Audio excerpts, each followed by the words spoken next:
இப்போ கூட சொல்கிறாங்க, இந்த விமர்சனங்கள் பண்ணுறதுனால மாரிதாஸ் பாணியில் நீயும் கைதாவன்னா எனக்கு கமெண்ட்டில் வந்துக்கிட்டு இருக்கு. நான் சொல்கிறேன், கைது பண்ணுங்க, அது ஒன்றும் இல்லை, பெரிய விஷயம்லாம் கிடையாது. நான் ஒரு 10 நாள் 15 நாள் இன்னொரு இடத்துக்கு போய் உட்காந்துட்டு வரப்போகிறேன், இல்லை ஒரு 30 நாள் கூட வைங்களேன், இன்னொரு இடத்துக்கு போய் உட்காந்துட்டு வரப்போகிறேன், அவ்வளோதான். வேற ஒன்றும் எனக்கு எந்த மாறுதலையும் ஏற்படுத்தாது. நம்ம தரையில் படுத்து பழக்கப்பட்டவங்க, சின்ன தலைகாணி வச்சு படுத்து பழக்கப்பட்டவங்க, வெறும் ஏசி ரூம்லேயே தான் வாழணும்னு கனவும் கற்பனையெல்லாம் பண்ணவங்க கிடையாது. ஜெயலலிதா பீரியடில் எங்களெல்லாம் பிடிச்சி உள்ளே போட்டிருக்காங்க. அண்ணனெல்லாம் 1 வருஷம் பிடிச்சி உள்ளே போட்டிருக்காங்க. மாரிதாஸ் பாஜகவாக இருக்கட்டும், அதை பற்றி பிரச்சனை இல்லை. அவர் வைக்கக்கூடிய கொள்கைகளில் நீங்கள் தப்புன்னு சொன்னீங்கன்னா டெஃபமேஷன் கேஸ் போடுங்க, அவரை கோர்ட்டுக்கு அலைய விடுங்க. அவர் அந்த கோர்ட்டில் அதை அவர் ப்ரூஃப் பண்ணட்டும். டெஃபமேஷன் கேசஸ் போடுங்க, கவர்மெண்ட் டெஃபமேஷன் போடலாம். என் மேலே ஜெயலலிதாவும் சசிகலாவும் 1.25 கோடி ரூபாய்க்கு டெஃபமேஷன் போட்டாங்க. 91, 96 கேவலமாக ஹேண்டில் பண்ணதும், அதுக்கப்புறம் மாட்டுக்கறி மாமிக்கு நக்கீரனை ஒரு நாள் ஃபுல்லாக அடித்து 286 எஃப்ஐஆர் போட்டதும், நாங்கள் எல்லாரும் சிறையை பார்த்துட்டு அனுபவத்தோடு உட்காந்துருக்கோம். 5:30 மணிக்கு எப்படி சோறு போடுவான், காலைல 7:30 மணிக்கு எப்படி ஃபைல் உட்காரணும், ரைட்டா, ஜெயில்னா என்ன, பெயில்னா என்ன, எல்லா அனுபவத்தையும் வாங்கிட்டு உட்காந்துக்கிட்டு இருக்கோம் இல்லையா. நாங்களாம் ஒன்றும் அழலையே.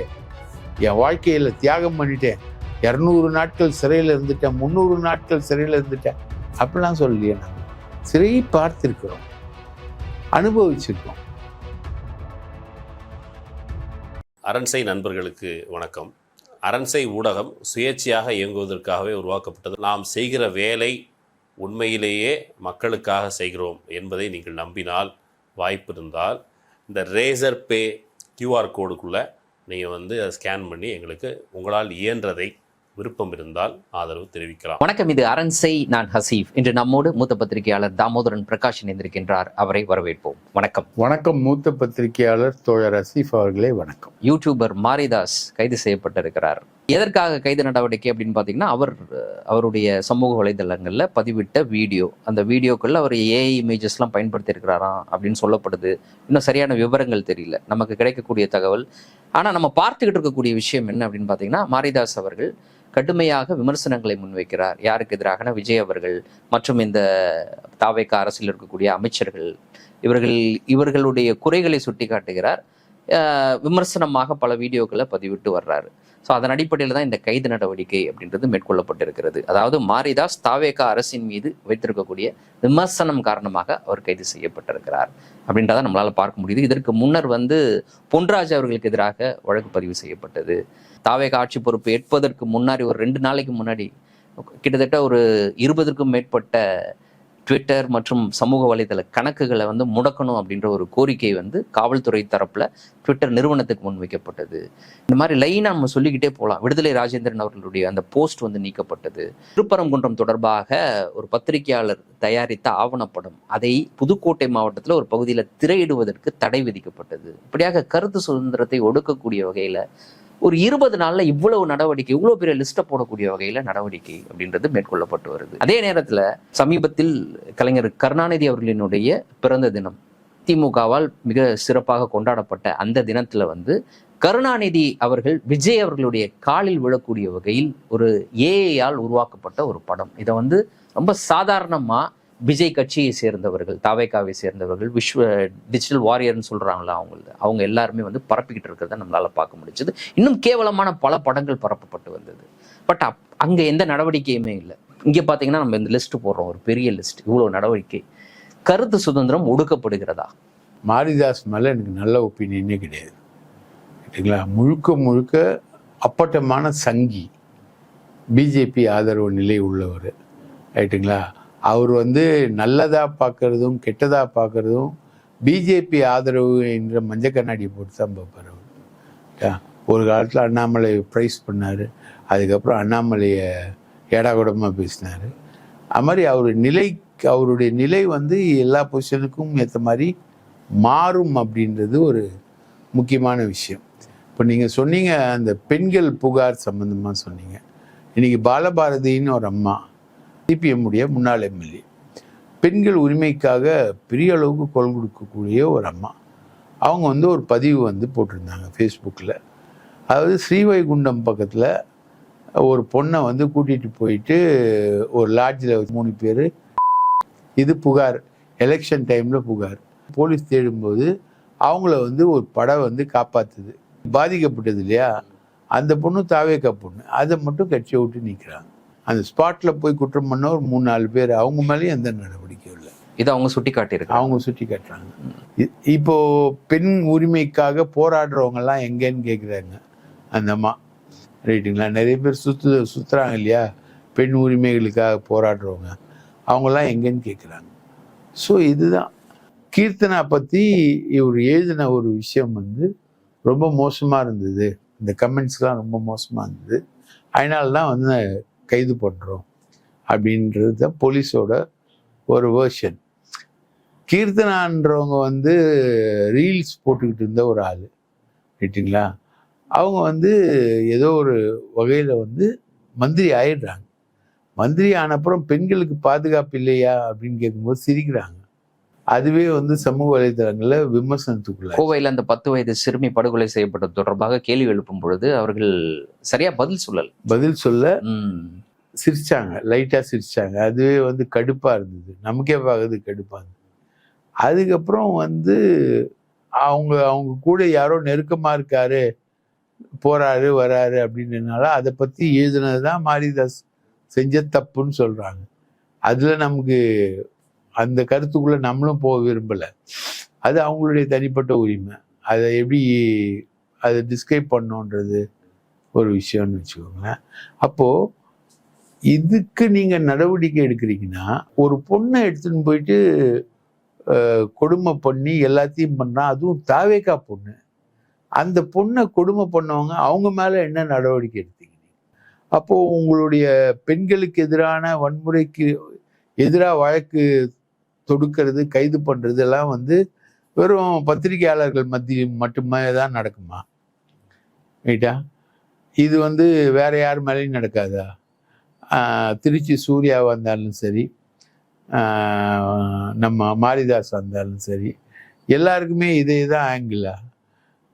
நம்ம பொன்ராஜா இருந்தாலும் அவர் மேலேயும் நீங்கள் கேஸ் போட்டீங்க.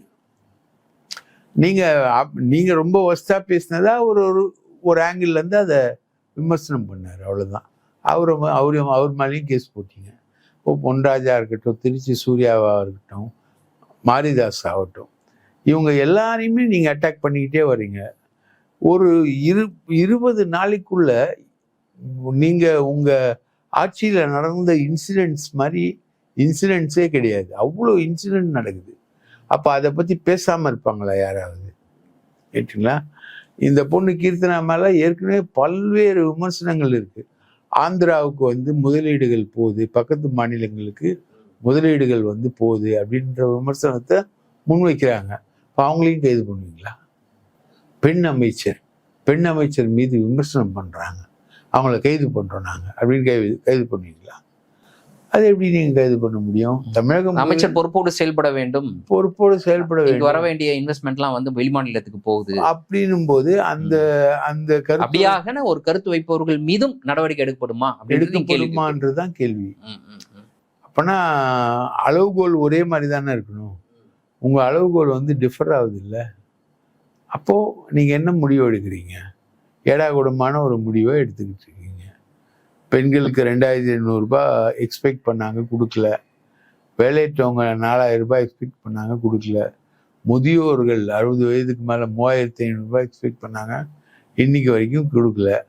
விவசாய கடன் வந்து தள்ளுபடி ஆகலை. இந்த மாதிரி உங்கள் மேலே வந்து ஏகப்பட்ட அதிருப்திகள் தொடர்ச்சியாக வந்துக்கிட்டு இருக்கு. அந்த அதிருப்திகள் எல்லாம் ஒரு கைது மூலமாக நீங்கள் வந்து எல்லாருக்கும் காட்டிட முடியுமா? ஸோ இது பெண்களுக்கு எதிரான கொடுமை, ஊழல், அராஜகம், ரவுடிசம் எல்லாமே வந்து இந்த ஆட்சியில் வந்து தொடர்ந்து நடந்துக்கிட்டு இருக்கு. இதுக்கு வந்து எல்லையே இல்லையா அப்படின்னு தான் நம்ம கேட்க தோணும். இப்போ நீங்கள் சொன்னது போல் மாரிதாஸை பொறுத்த வரைக்கும் ஒரு ஸ்டான்ச் பிஜேபி சப்போர்ட்டர். அவர் பாஜகவினுடைய ஒரு வெறித்தனமான ஆதரவாளர். இப்போ பாஜக ஆதரவாளருக்கு எதிராக இப்போ தாவேக்கா அரசு நடவடிக்கை எடுக்குது, பாஜகவுக்கு எதிராக நடவடிக்கை எடுக்குது அப்படின்னு பார்க்கலாமா? அது கண்டிப்பா பாஜகவுக்கு இப்போ ஒரே ஒரு எக்ஸாம்பிள் நான் சொல்றேன். கரூர் இன்சிடென்ட் நடக்குது. அன்னைக்கு யாரை கைது பண்ணியிருக்கணும்? விஜயை கைது பண்ணியிருக்கணும்.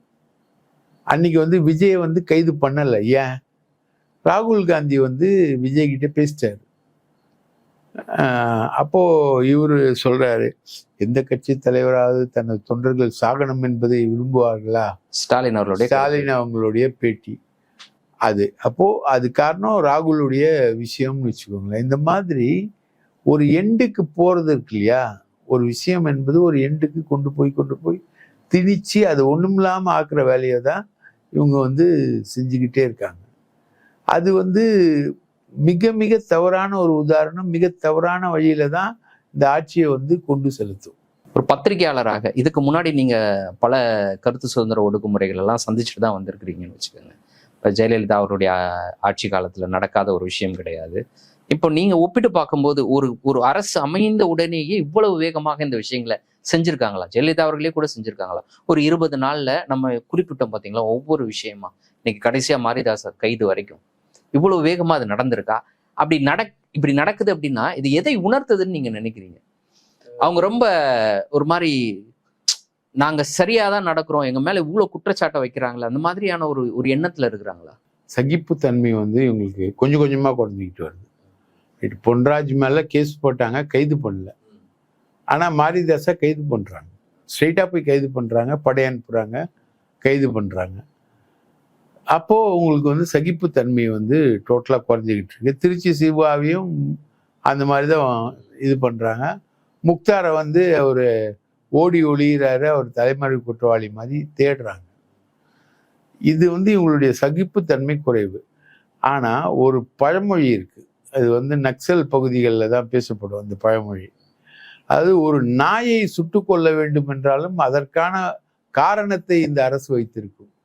அது மாதிரி இந்த கைதுகள் நடக்கிறதுக்கு ஒரு காரணம் என்பது இருக்கு. மாரிதாஸ் கைது மாரிதாஸ் அந்த பெண் அமைச்சரை பேசினதுக்காக மட்டும் இருக்காது.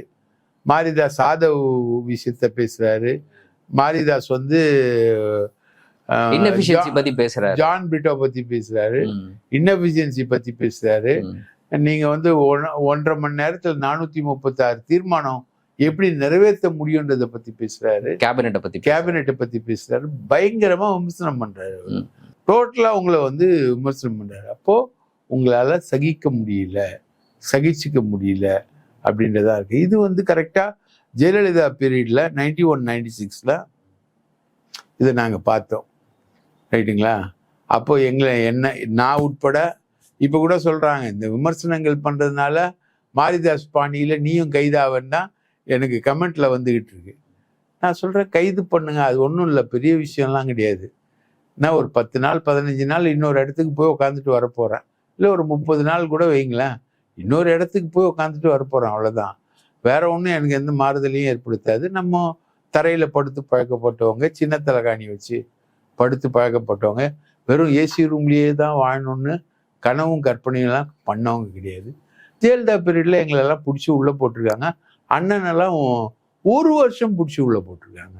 வைகோ உட்பட எல்லாரையுமே பொடா தடா அப்படின்னு சொல்லிட்டு இது பண்ணிருக்காங்க. அன்னைக்கும் கருத்து சுதந்திரம் தான். அன்னைக்கு வைகோ என்ன சொன்னாரு? I will support LTD today and tomorrow. ரைட்டா? I was a LTT supporter yesterday. I will support LTT today and I will support LTT tomorrow. இதுக்கு தான் வைகோ மேல பாஞ்ச சட்டங்கள், அவ்வளோ சட்டங்கள் பாஞ்சுது. நாங்கள் ஒன்று எழுதுனோம், மாட்டுக்கறி தின்னும் மாமின்னு ஒன்று எழுதணும். அதுக்காக ஏகப்பட்ட சட்டங்கள் பாஞ்சுது. 286 FIR அண்ணன் மேலே, A1 அண்ணன், A2 இன்னொருத்தர், A3 நான், இப்படி போட்டு பண்ணாங்க. நாங்கள்லாம் தலைமறைவாகி ஓடணும்னு வச்சுக்கோங்களேன். அதுக்கு நடுவில் நம்ம கைது பண்ணப்பட்டோம். பல விஷயங்கள் நடந்ததுன்னு வச்சுக்கோங்க. கலைஞருடைய கைதுக்கு கண்டித்து ஊர்வலம் போகும்போது பத்திரிகையாளர்கள் நாங்கள் முழுக்க முழுக்க டிஜிபி அலுவலகத்துக்குள்ளேயே தாக்கப்பட்டோம். பல பேருக்கு மண்டை உடைஞ்சது. எனக்கும் மண்டையிலே அடித்தாங்க. நாங்களாம் பாதுகாப்பு தேடி எங்கே ஓடுறோன்னா, வீரமணியை ஊற்றி ஒரு சைடில் அடிக்கிறாங்க, கலவரம் ஆகுது. அங்கே ஊர்வலத்தில் வந்தவங்களுக்கும் உங்களுக்கும் பத்திரிகையாளர்கள் பாதுகாப்பு தேடி ஓடுறோன்னா டிஜிபி கார் எங்கே நிற்குதோ அங்கே ஓடுறோம். ஆனால் அதுக்கு முன்னாடியே இந்த பேரை வந்து அடிக்கணும், பிரகாஷா அடிக்கணும். ஒரு பொண்ணு காவேரியிலேருந்து டிவிலேருந்து வரும், அந்த பொண்ணை அடிக்கணும் அப்படின்னு. நான் அதை அடித்து முடிச்சுட்டு போய் பார்க்கும்போது அந்த பொண்ணை வந்து ஒரு தூணில் சாத்திட்டு அவளோட மர்ம உறுப்பை நோக்கி காலை உயர்த்தி அடிக்கிறான் ஒரு போலீஸ்காரன். அப்போ நான் கத்திக்கிட்டு வர்றேன். அப்போ திரும்பவும் அடி, எனக்கு பயங்கரமான அடி வாங்கி செத்தோம். நான், விவேக்கு, ஜூனியருடன் விவேக்கு எல்லாம் அடி வாங்கி செத்தவனுங்க. நாங்களாம் அதெல்லாம் அனுபவிச்சோமே. என்ன ஆயிட்டோம்? என்ன குறைஞ்சி போயிட போகிறோம்? நாங்கன்னா ஏசி ரூம் இல்லாமல், வெஸ்டர்ன் டாய்லெட் இல்லாமல் வாழ முடியாத ஆட்களே கிடையாது. நாங்கள் ஒரு சாதாரண குடும்பத்தில் சாதாரணமாக பிறந்தவங்க. அப்போது இந்த கருத்தை சொல்றதுனால தாக்குறதுன்றது ஒரு விஷயம் இருக்கு இல்லையா? அந்த விஷயத்தை நீங்கள் கையில் எடுத்துக்கிட்டு போனீங்கன்னா நீங்கள் விமர்சனங்களுக்கு பயப்படுறீங்க. யார் விமர்சனங்களுக்கு பயப்படுவான்னா, தொடர்ந்து தப்பு செய்வதையே வாடிக்கையாக கொண்டவன் தான் விமர்சனத்துக்கு பயப்படுவான். ரைட்டுங்களா? விமர்சனமும் சுய விமர்சனமும் வந்து உங்களை சரிப்படுத்தும் அப்படின்றது தான் உங்களை இன்னைக்கு வெளியிலேருந்து ஆதரிச்சுட்டு இருக்கக்கூடிய கம்யூனிஸ்டுகளுடைய தாரக மந்திரமே விமர்சனமும் சுய விமர்சனமும் தான். மாரிதாஸ் பாஜகவா இருக்கட்டும், அதை பற்றி பிரச்சனை இல்லை. அவர் வைக்கக்கூடிய கொள்கைகளில் நீங்கள் தப்புன்னு சொன்னீங்கன்னா டெஃபமேஷன் கேஸ் போடுங்க, அவரை கோர்ட்டுக்கு அலைய விடுங்க. அவர் வந்து அந்த கோர்ட்டில் வந்து அதை அவர் ப்ரூஃப் பண்ணட்டும். டெஃபமேஷன் கேசஸ் போடுங்க, கவர்மெண்ட் டெஃபமேஷன் போடலாம். என் மேலே வந்து ஜெல்டாவும் சசிகலாவும் 1.25 கோடி ரூபாய்க்கு டெஃபமேஷன் போட்டாங்க. மதுபான தொழிற்சாலை மிடாஸ், அந்த தொழிற்சாலை வந்து ஜெல்டா நடத்துகிறாங்கன்னு நான் ஒரு சின்ன பேக்கெட் கேமராவை எடுத்துட்டு போயிட்டு ஃபோட்டோ எடுத்துகிட்டு போட்டேன். இன்றைக்கி மிடாஸ் வந்து சசிகலா தான். ரைட்டா? ஜெயலலிதாது இல்லை, சசிகலாது. ஜெயலலிதாவுக்கும் சசிகலாவுக்கும் வேறுபாடு இல்லைன்றதான் குன்கா ஜட்ஜ்மெண்ட். ரைட்டா? அந்த ஜட்ஜ்மெண்ட் வர வரைக்கும் அது வந்து ஒரு பெரிய விஷயமா பேசப்பட்டதுன்னு வச்சுக்கோங்களேன். அது மாதிரி நிறைய இருக்கு.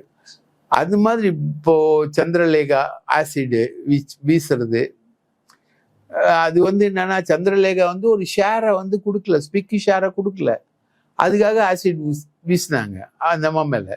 வீசினது ஜெயலலிதா. ரைட்டுங்களா? ஆனால் இப்போ சந்திரலேகா வந்து சசிகலாவோட ரொம்ப நெருக்கமாக இருப்பாங்க. அதெல்லாம் வந்து காலத்தின் கோலத்தின் காலம்னு வச்சுக்கோங்களேன். அப்போது நீங்கள் வந்து அட்டாக் ஆன் ப்ரெஸ் அப்படின்னு வரும்போது நீங்கள் யாராக இருந்தாலும் சரிங்க. அப்போது திருச்சி சூர்யா வந்து ஊடகத்தில் பேசுகிறார். அவர் இதை மட்டும் பேசல, ஆதவ் அர்ஜுனாவை பற்றி நிறைய பேசுகிறார். அவங்களுடைய ஃபண்டிங்லாம் எங்கே போகுதுன்றதை பற்றி பேசுகிறார். ரைட்டா? கைது வந்து வெறும் அலிஷா அப்துல்லாக்காக மட்டும் கிடையாது. அவர் பேசின விவரங்கள் நிறைய, அதுக்காக தான் கைது. இப்போது மாரிதாஸ் கைது, நாளைக்கு நான் கைது. யார் வேணா கைதாகலாம். கைது பண்ணிக்கிட்டே இருங்க, உங்களால் எவ்வளோ முடியுமோ கைது பண்ணுங்க, அவ்வளோதான். இந்த அரசு வந்து வந்திருக்கிறவங்களுக்கு ஆட்சி அதிகார அனுபவம் என்பது கிடையாது. இவங்களை வந்து தவறாக வழி நடத்துறதுக்கு அதிகாரிகள் இருக்காங்க. ரைட்டா? அவங்க என்ன நினைப்பாங்கன்னா, அவங்க செய்யக்கூடிய தவறுகளை மறைக்கிறதுக்கு அரசுக்கு வந்து இவங்க ஒரு ஏவல் நாய்களாக இருந்துட்டா அவங்க செய்யக்கூடிய தவறுகளை வந்து மறைக்கப்படும் அப்படின்னு அவங்க நினைச்சு நிறைய பண்ணுவாங்க. இதுக்கு பேர் வந்து அரசு பயங்கரவாதம். கலைஞர் எப்படி இதை ஹேண்டில் பண்ணுவார் அப்படின்னா, அரசு பற்றின விமர்சனம் வருதா கேஸ் போடுவார். அவரும் கேஸ் போட்டிருக்காரு. நக்கீரன் மேலே அவர் போடாத கேஸே கிடையாது, போட்டிருக்காரு. அதை நாங்கள் கோர்ட்டில் சந்திச்சுப்போன்னு வச்சுக்கோங்களேன். ஆனால் அவர் நேராக கூப்பிட்டு பேசுவார். என்ன எழுதுறீங்க, இப்படி எழுதுறீங்க. ஒரு ஃப்ரண்ட்லைன் ஆசிரியர் விஜய்சங்கர் ராமச்சந்திரன் சொன்னார் என்கிட்ட, ஒரு ஆர்டிகிள் அரசை எதிர்த்து ஃப்ரண்ட்லைனில் போட்டார். ஆக்சுவலாக வந்து தங்கம் தென்னரசை ஃபோன் பண்ணி கேட்குறாரு, நீ ஃப்ரண்ட்லைன் பார்த்தியா? இல்லை பார்க்கலன்னு. எனக்கு யார் தெரியுமா ஃப்ரண்ட்லைன் பார்க்க சொல்லி ஃபோன் பண்ணி சொன்னது? சோனியா காந்தி. சோனியா காந்தி ஃபோன் பண்ணி ஃப்ரண்ட்லைனில் உங்கள் கவர்மெண்ட்டை கிரிட்டிசைஸ் பண்ணி ஒரு ஆர்டிக்கிள் வந்திருக்கு அப்படி. உடனே அவர், நீலாம் இருக்க இங்கே அமைச்சராக வேற வெள்ளையும் சொல்லியுமா சுற்றிக்கிட்டு இருக்க. ஃப்ரண்ட்லைன் சென்னையில் வெளியில் வரக்கூடிய ஒரு பத்திரிக்கை, இந்துவோட பத்திரிக்கை. அதில் உன்னை விமர்சித்து ஒரு ஆர்டிக்கல் வருதா நீ படிச்சுட்டு வேணாமா அப்படின்ற இதுதான் ஹேண்ட்லிங் மெத்தட். ரைட்டுங்களா? 91, 96 கேவலமாக ஹேண்டில் பண்ணதும், அதுக்கப்புறம் மாட்டுக்கறி மாமிக்கு வந்து நக்கீரனை வந்து ஒரு நாள் ஃபுல்லாக அடித்து 286 எஃப்ஐஆர் போட்டதும், நாங்கள் எல்லாரும் சிறையை பார்த்துட்டு வந்து அனுபவத்தோடு உட்காந்துருக்கோம். 5:30 மணிக்கு எப்படி சோறு போடுவான், காலைல 7:30 மணிக்கு எப்படி ஃபைல் உட்காரணும், ரைட்டா, ஜெயில்னா என்ன, பெயில்னா என்ன, எல்லா அனுபவத்தையும் வாங்கிட்டு உட்காந்துக்கிட்டு இருக்கோம் இல்லையா? நாங்களாம் ஒன்றும் அழலையே. என் வாழ்க்கையில் தியாகம் பண்ணிட்டேன், 200 நாட்கள் சிறையில் இருந்துட்டேன், 300 நாட்கள் சிறையில் இருந்துட்டேன் அப்படிலாம் சொல்லலையே. நாங்கள் சிறையை பார்த்துருக்கிறோம், அனுபவிச்சிருக்கோம், அவ்வளோதானே தவிர அது ஒரு பெரிய மெடல் மாதிரிலாம் நாங்கள் சொல்லலை. அது இயல்பிலேயே கடுமையான ஒரு விஷயந்தான். நார்மலான லைஃபுக்கும் அந்த லைஃபுக்கும் ரொம்ப கடுமையான டிஃப்ரென்ஸ் தான் இருக்கும். அது ஒரு தண்டனை தான். ஆனால் அந்த தண்டனையை எங்களை மாதிரி ஆட்களுக்கு நீங்கள் கொடுக்க உள்ளே போயிட்டு வெளில வரவன் முன்னை விட வீரியமாக தான் வருவான். நீ என்ன பண்ணுற, ஒரு சாதாரணமான ஒரு ஆயுதத்தை எடுத்து கூர்த்தீட்டி பழுக்க வச்சு ஸ்ட்ரெங்தன் பண்ணி அனுப்புகிற. அந்த வேலை உங்களுக்கு எதுக்கு உங்களுக்கு எதிரான படைக்கலன்களை நீங்களே கூர்மையாக்கி அதை மிகவும் வலுவாக்கி சாதாரணமாக இருந்த குண்டை ஏன் அணுகுண்டாக மாற்றி தருகிறீர்கள் அப்படின்ற கோரிக்கையை தான் இந்த அடக்குமுறைக்கு எதிரான விஷயங்களுக்காக இந்த பாதிக்கப்படக்கூடிய ஆட்களுக்கு ஆதரவாக நம்ம சொல்லக்கூடிய ஒரு கருத்து. இப்போ நீங்க சொல்வது போல ஒரு அரசுக்கு ரொம்ப அவசியமான ஒன்று விமர்சனங்களை காது கொடுத்து கேட்பது, சுய விமர்சனம் செய்து கொள்வது, விமர்சனத்தின் அடிப்படையில தவறை திருத்திக் கொள்வது. இது இல்லாம ஒரு அரசு அப்படின்றது சரியாக இயங்க முடியாது. பத்திரிகையாளர் முன்வைக்கக்கூடிய கருத்து அதற்காகத்தான். அதை அரசு சரியாக புரிந்து கொள்ளும் பட்சத்துல அரசு சரியாக இயங்கும், மக்களுக்காக இயங்கும்ன்ற அடிப்படையில தான் இந்த கருத்து முன்வைக்கப்படுது. இந்த கருத்திற்கு எதிர் நடவடிக்கை எடுக்கும் பட்சத்துல அது உண்மையிலே அவர்களுக்கு எதிராகத்தான் முடியும் அப்படின்றத ரொம்ப அழகா உங்களுடைய எக்ஸ்பீரியன்ஸ் மூலமாக விளக்குனீங்க. இன்றைய தினம் எங்களோடு இணைந்து பல்வேறு தகவல்களையும் கருத்துக்களை பகிர்ந்து கொண்டமைக்கு நன்றி. வாய்ப்பளித்ததற்கு மிக்க நன்றி. மீண்டும் ஒரு நேர்காணலில் சந்திப்போம். நன்றி நண்பர்களே.